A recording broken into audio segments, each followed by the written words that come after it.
Rupa Goswami explains how Krishna consciousness is to have complete faith that Krishna will always protect us. And what does it mean for Krishna to protect us? That is a very, very deep subject. Because we are not this body. We are the eternal souls. And when we turn to Krishna, when we surrender to Krishna, Krishna will always respond. How Krishna responds to the love of his devotees is the subject matter of Srimad Bhagavatam. And Lord Chaitanya, who took the role of a devotee, taught us in a practical way how to live the Srimad Bhagavatam. We read about Dhruva and Prahlad and Pandavas. We read about the residents of Vrindavan, the gopis and gopas.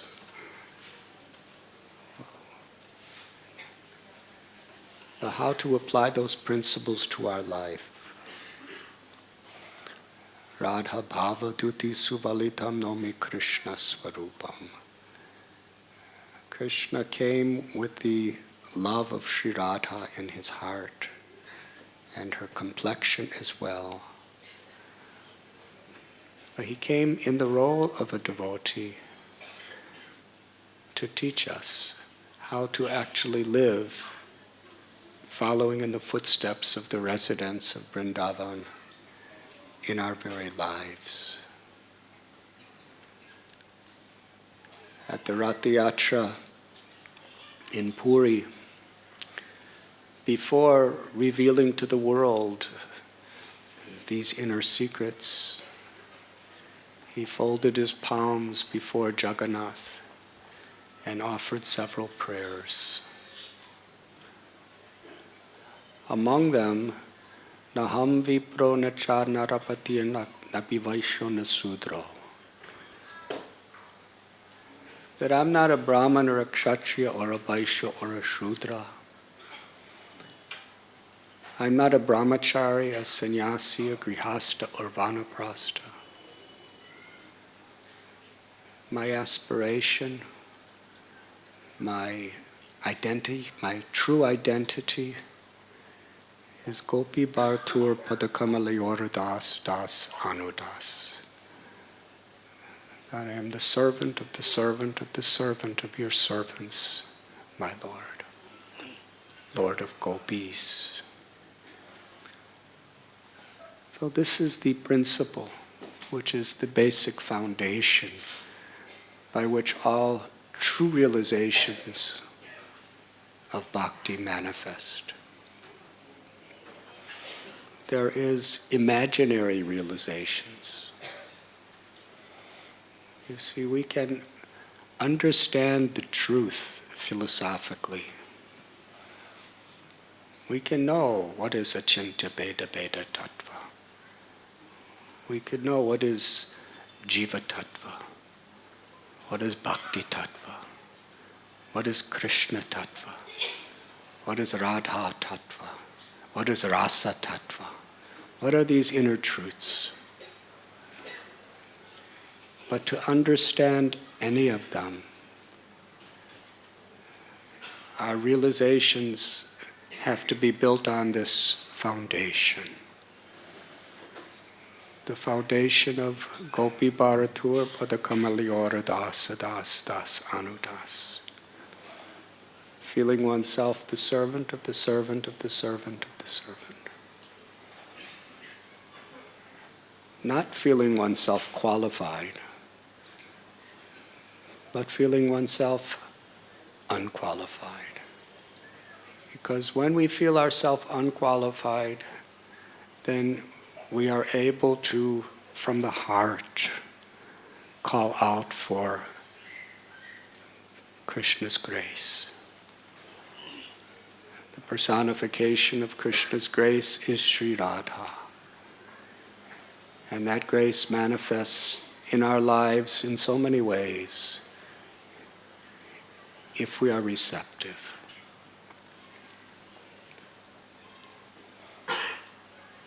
Sri Chaitanya Mahaprabhu, sometimes he manifested himself as the Supreme Lord, and sometimes as a devotee. In Navadvip, so many knew that he was Krishna.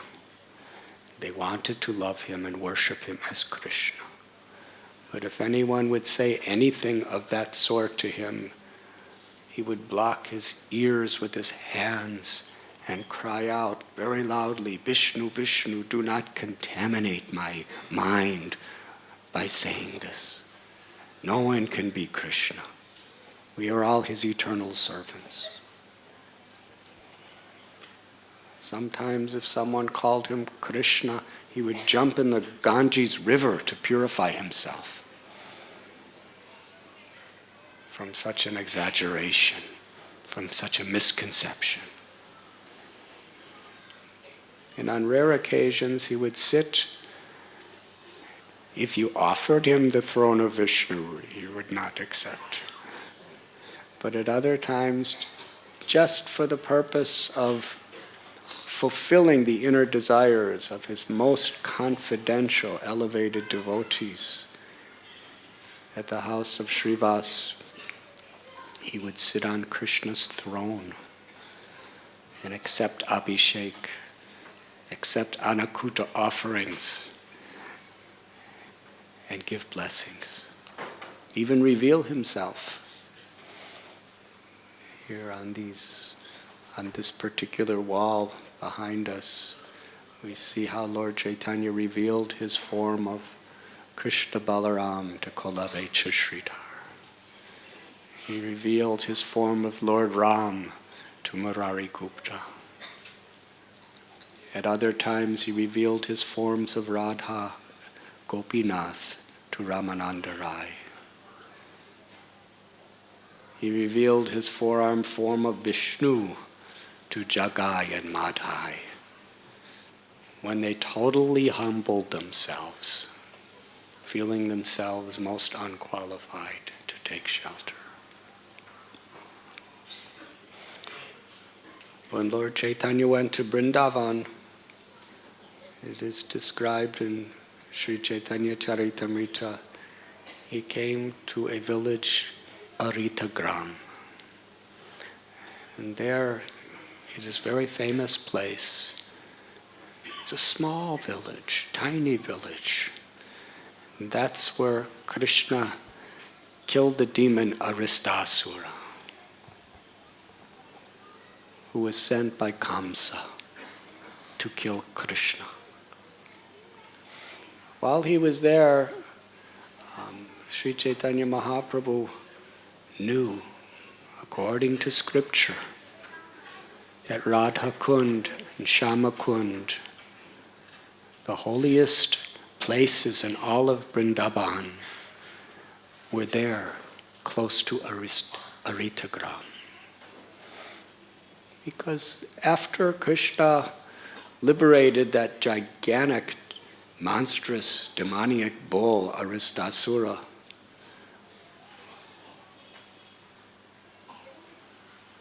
the beautiful pastime of the appearance of Radha Kund took place. Just in that spot. So Lord Chaitanya was asking all the villagers, where is Radha Kund? Where is Shama Kund? But nobody knew anything about it. Many of them knew about Radha Kund, Shama Kund. It is in the Puranas. It's glorified as the holiest of all holy places in the universe. But no one had a clue where it was. Sri Chaitanya Mahaprabhu understood that it is close to here. So although in the mood of a devotee, he manifested his omniscient quality as the Supreme Personality of Godhead to find Radha Kund and Shama Kund for the benefit of all people for all time. And he happened to see what just looked like an ordinary paddy field.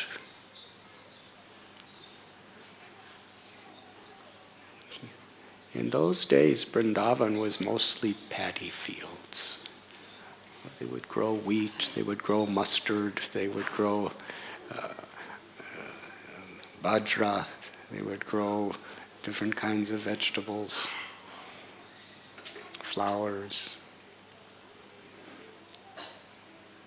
Even when we went there in 1971, Vrindavan, surrounding the little village of Vrindavan with so many pasture grounds and agricultural fields. Today it's becoming very urbanized. But can we imagine what it was like 500 years ago? Before the 6 Goswamis even came, Sri Chaitanya Mahaprabhu was there. So there were no major temples except the Adi Keshava temple in Mathura, Krishna's birthplace. Sri Chaitanya Mahaprabhu just saw one of the thousands and thousands and thousands of paddy fields in Braj Bhumi in those days. And he looked out and saw in one paddy field there were 2 little ponds of water. Just water in the field. There was not much water in the ponds either, very small. And he understood this is Shama Kund and Radha Kund. And along with his assistant Balabhadra Bhattacharya, he took his bath. And as he offered his obeisances in ecstasy and offered prayers. Now to the people who were watching, this beautiful, beautiful sannyasi with golden complexion, he has come and he's offering prayers to these 2 little, they were hardly even ponds of water in a field.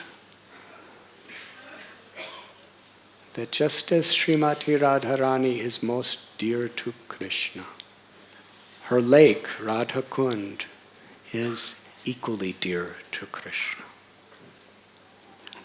Why?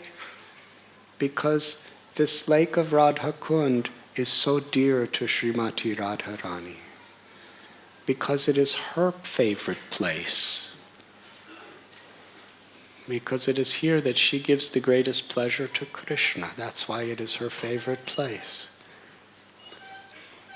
And because it is so dear to her, that is why it is so dear to Krishna.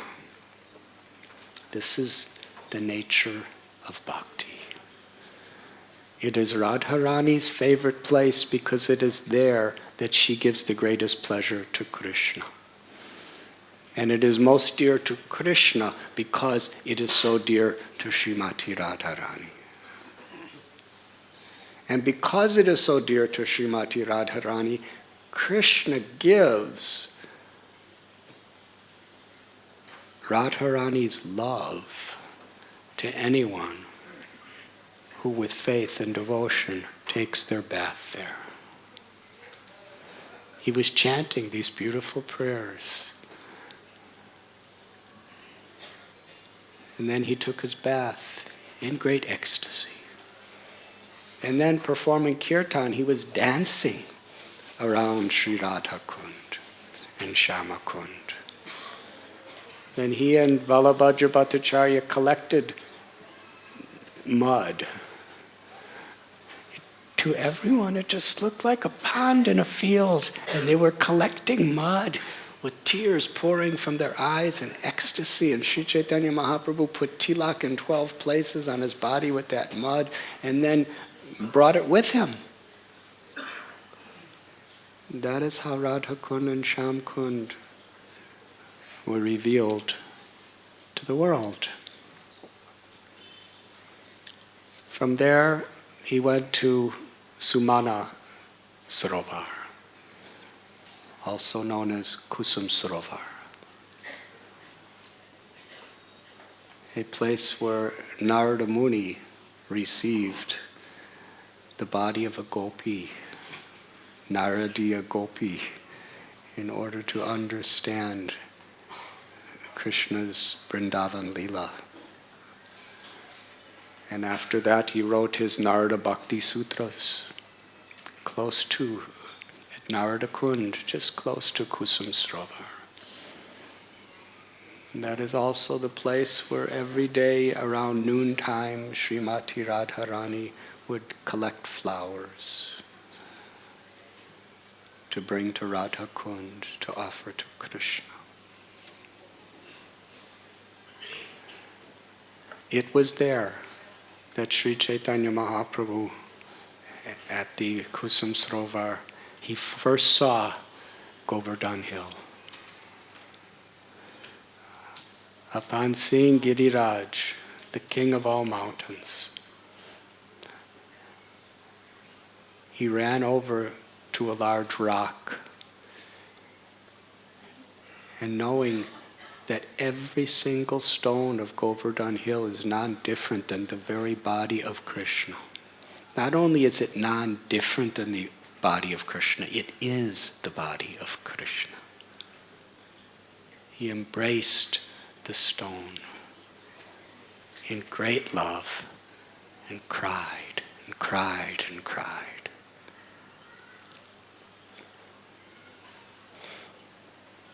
Then he went to the temple of Hadidev. One day, the gopis and Sri Radha were in separation from Krishna, and they started crying out, Hadidev, Hadidev, Hadidev. And Krishna appeared right on that spot, near Govardhan Hill, in the town of Govardhan. And he manifested his form later, his great-grandson Vajranabh, in that very place where he appeared to the gopis, established the deity of Haridev. Sri Chaitanya Mahaprabhu, he danced and chanted.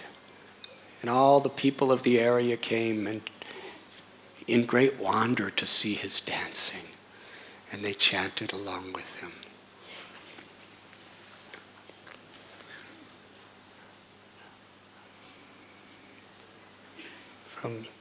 While he was at Govardhan, he was thinking in his heart of hearts how he wanted to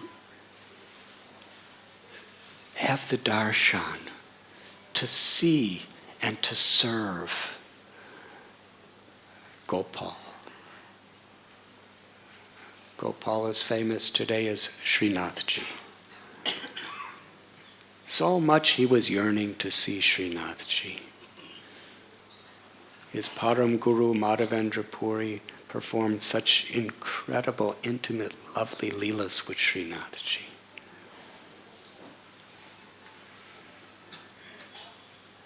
But at the same time, Srinathji was in a temple on top of Govardhan Hill. And Sri Chaitanya Mahaprabhu, in the mood of a devotee, knew that Govardhan is the body of Krishna. Govardhan is Krishna. Sri Chaitanya Mahaprabhu, he personally recited that wonderful verse from Srimad Bhagavatam, spoken by the gopis, that of all the devotees of Krishna, Govardhan is the best. Haridas Bharya. Because he knows most intimately how to give pleasure to Krishna and Balaram. How? By serving not only Krishna Balaram, but all of their friends, the Gopas, the gopis, the calves, the cows. Because Govardhan is providing wonderful lakes and streams and waterfalls of nectarine water to drink, and providing very soft grass that when the gopas or the gopis are playing, it's very pleasing to their feet. And when the cows and the calves and the bulls eat that grass, it's very soft and very sweet and very nutritious and very delicious. And that grass has a mystical quality that when the cows eat it, it transforms into the most delicious milk. And she provides caves to keep cool and beautiful stones. All the stones are warm in the winter and cool in the summer. And they become completely soft to anyone who steps on it. And there are so many trees which are like the hairs of Govardhan in ecstasy. And they provide unlimited fruits, so many fruits. On Govardhan Hill, when Krishna and the gopas and gopis are there, all the fruits throughout the year are fully ripened.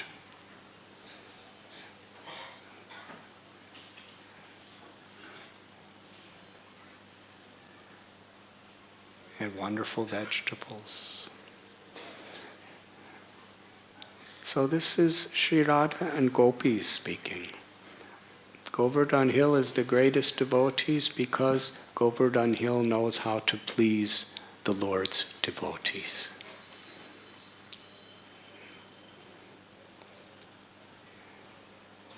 As Yadubar Prabhu was explaining, to try to understand Krishna is difficult. But Krishna makes himself understandable through devotees.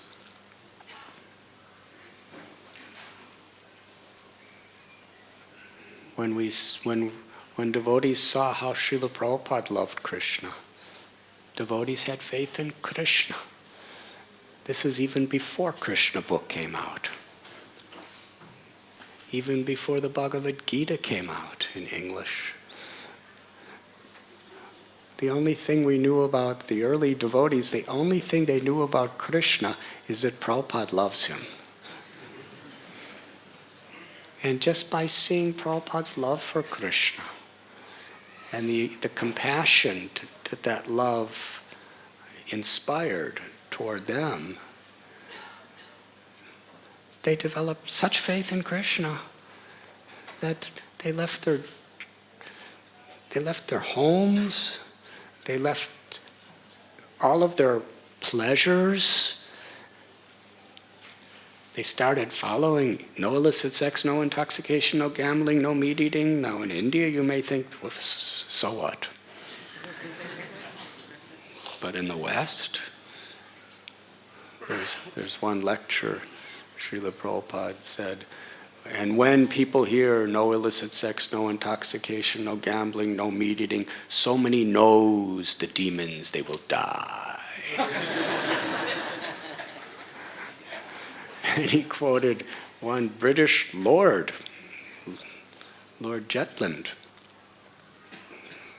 He told one of Prabhupada's godbrothers who was in London that you are asking us. He said, can you make me a Brahmin? He said, yes, you just follow these 4 regulative principles. No illicit sex, no intoxication, no gambling, no meat eating. He said, how will I live?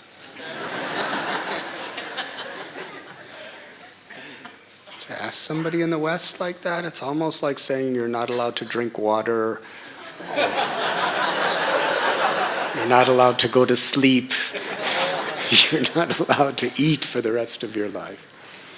It's just such a part of life.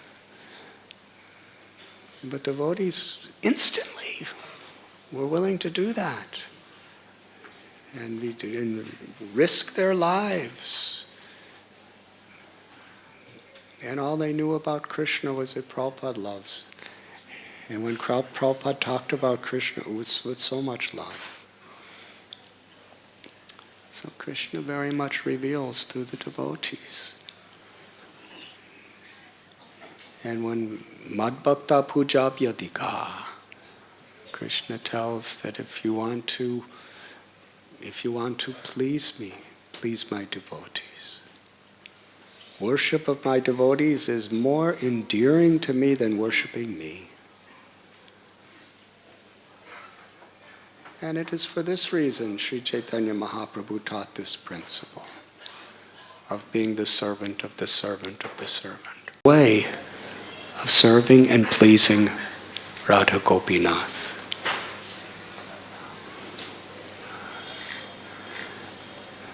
So Sri Chaitanya Mahaprabhu was teaching us how to be a devotee. And he would not put his foot on a single stone of Govardhan Hill, because Govardhan Hill was none different than Krishna. So Gopal, his beloved Lord, the Lord of his Guru, the Lord of his Param Guru, one of the most important of all the forms of Krishna, manifestations of Krishna in all of creations, Gopal, Srinathji, was so close.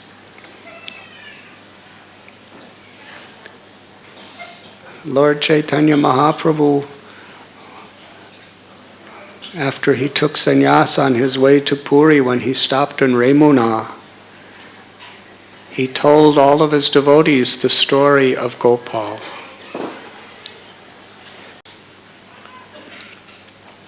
Now in those days, people really appreciated going places because they had to walk.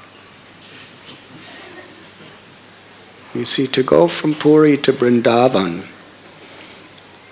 now, you get a bus or a car to Bhubaneswar, and then you take an airplane to Delhi, and then you drive to Vrindavan, and you think, oh, how much austerity I had to go through. But in those days, there was only one way to Vrindavan, to walk. So probably 1,000 kilometers. So it's a very special and rare thing. For Lord Chaitanya, it was the only time in his life he went. So he was so close. He was right at Govardhan. And he yearned to see Gopal. But still, in this mood of being the servant of the servant of the servant, he would not risk going by committing an offense. Now, there are different ways of looking at committing offense. One is, if I commit an offense, then I will have to suffer. That's a very low level. But there are many much lower levels, so at least we should go to that low level. But on a higher level, it's not about whether we suffer or not. It displeases Krishna when we make an offense. It's not properly expressing our love for Krishna when we make an offense. There's that story of Govinda, when Sri Chaitanya Mahaprabhu was dancing and dancing and dancing in Jagannath's temple for so many hours and hours and hours with his devotees. And he wouldn't stop dancing. The kirtan went on from early morning till afternoon. And finally, Nityananda Prabhu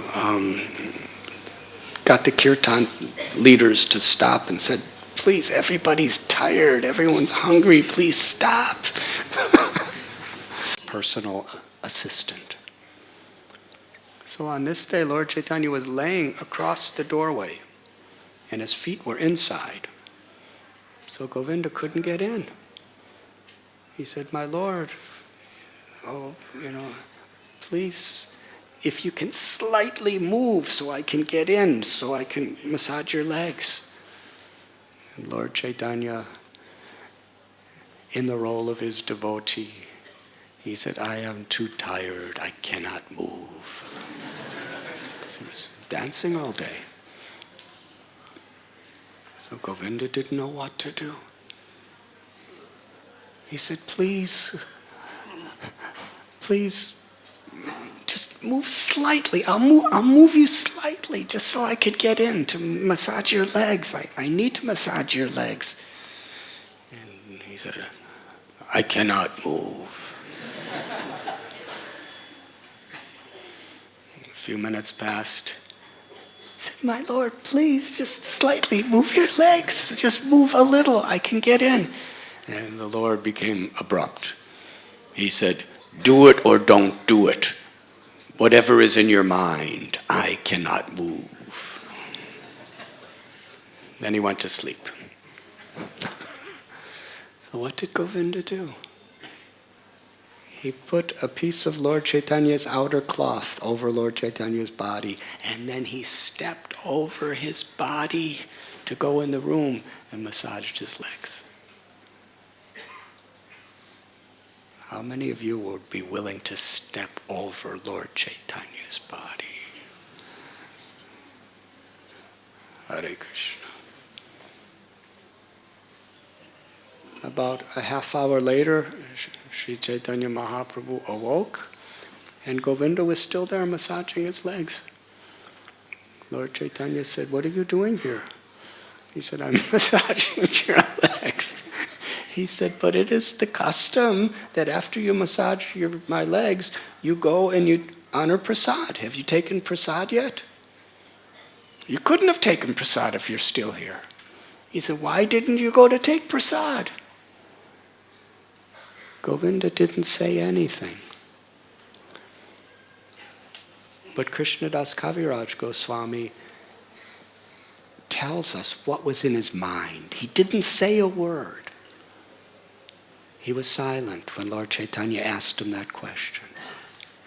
But what he was thinking is, to please you and serve you, my Lord, I'm willing to endure the reactions for unlimited offenses. But for my own purpose, I am deeply fearful of even committing the slightest tinge of an offense to anyone.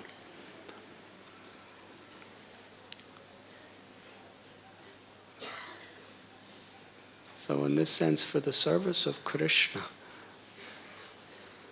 one doesn't mind suffering. Srila Prabhupada went on Jaladuta when he was 70 years old.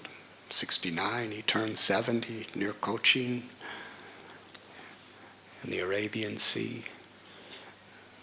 All those heart attacks and seasickness. But he was willing to suffer anything to serve and please his Guru and Krishna. So you see, on the higher level of bhakti, we don't commit offenses because it's worse than suffering. It's worse than death itself to displease Krishna by offending those he loves.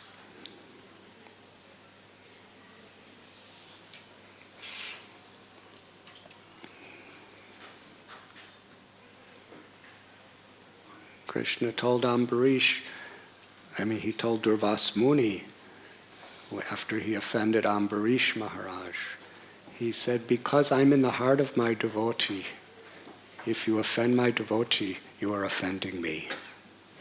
But I take it even more seriously.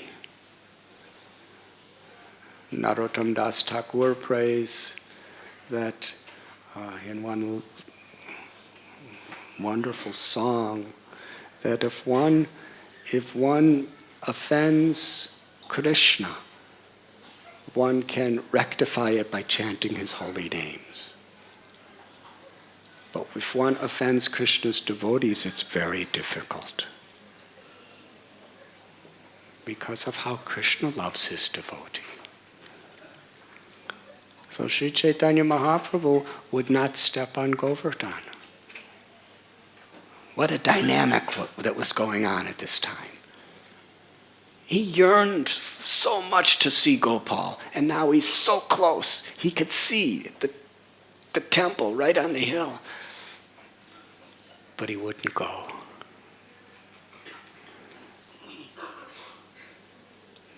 He bathed in Manasi Ganga, and then he walked to Govinda Kund, and he bathed in Govinda Kund. And that's where the intensity of his desire to see Gopal was so strong. Because it's near a place called Anakuta Kshetra.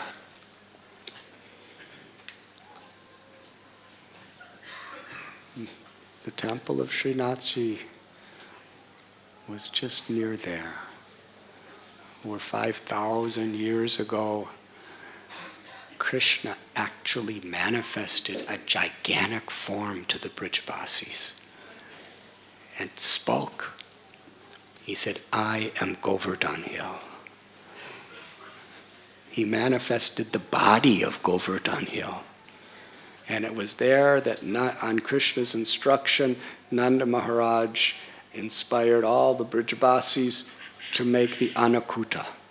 Mountains and mountains and kunds of bhoga. And Krishna ate it all. And there was nothing there. Govardhan Hill ate it all. And then he manifested it again as Mahaprasad. And everyone really knew that this was Mahaprasad.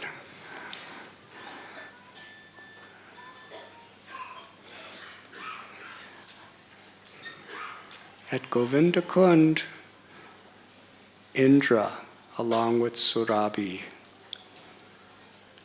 bathed Krishna.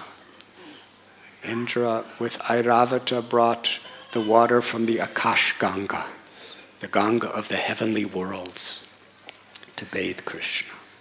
And Surabhi bathed Krishna with the milk from her own motherly love.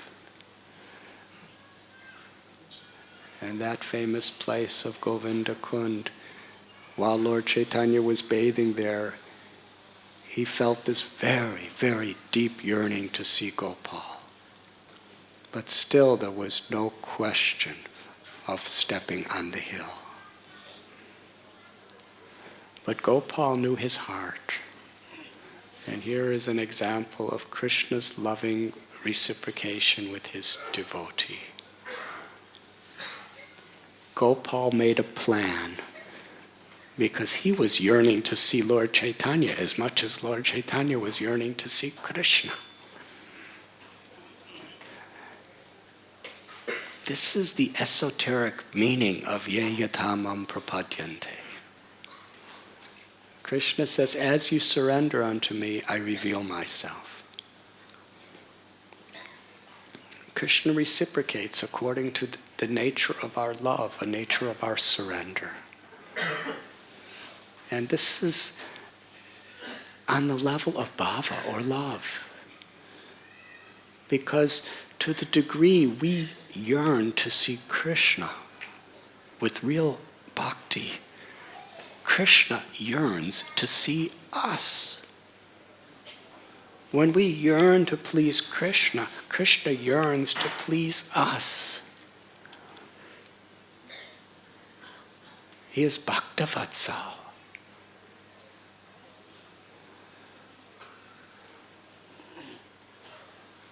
So, a wonderful pastime took place right at that moment.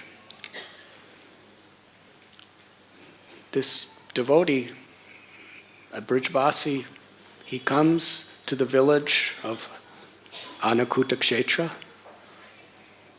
and says to the people there that an army of Turkish soldiers are coming here. They are going to attack and devastate everything. Every single person, along with the deity of Gopal, should leave this place immediately. They're coming tomorrow. So what was the first thing the villagers did? They secretly brought Gopal off the altar and secretly covered him up and took him away. And they all evacuated. There wasn't a single human being in the whole town or village of Anakuta Kshetra.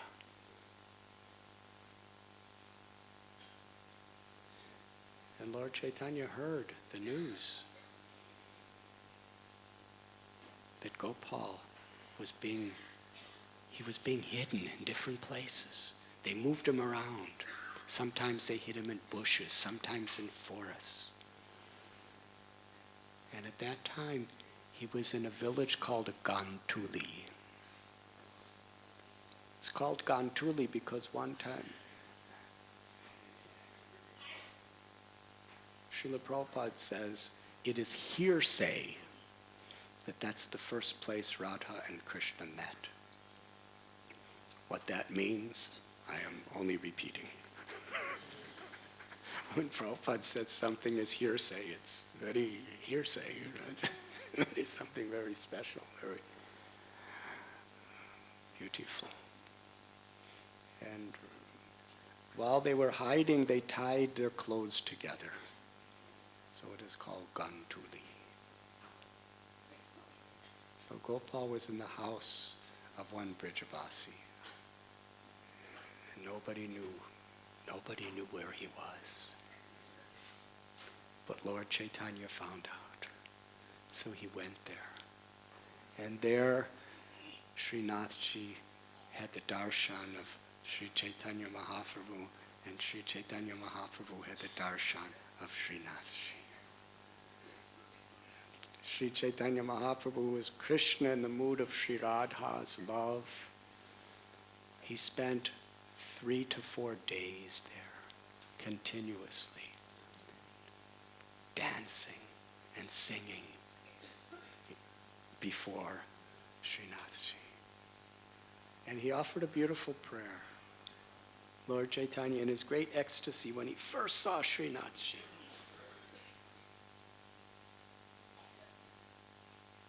he prayed, may the left hand of Gopal always protect you. It was with that left hand that he lifted the entire Govardhan hill to protect his devotees.